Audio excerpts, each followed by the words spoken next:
VOA news minute کے ساتھ میں ہوں محمد عاطف۔ صدر براک اوباما نے اسٹیٹ آف دی یونین کی سالانہ تقریر میں کانگریس پر زور دیا ہے کہ وہ سست رفتار امریکی معیشت کو بحال کرنے کے لیے حکومتی اقدامات کی حمایت کرے۔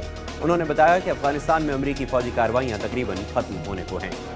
تھائی لینڈ کی فوج نے کہا ہے کہ بدھ کے روز ملک کے جنوب میں ایک فوجی اڈے پر ایک حملے کے دوران 17 باغیوں کو ہلاک کر دیا گیا ہے۔ حملہ ملیشیا کی سرحد کے قریب نراتھیوت صوبے میں صبح سویرے کیا گیا۔ یورپی یونین کے زرعی وزراء گھوڑے کے گوشت کے سکینڈل پر بات چیت کر رہے ہیں۔ ہارس میٹ سکینڈل نے تقریباً 16 ممالک کو متاثر کیا ہے۔ برسلز مذاکرات کے ذریعے صارفین میں گوشت کی اشیاء کے استعمال کے لیے اعتماد کو بحال کرنے کی کوشش کی جائے گی۔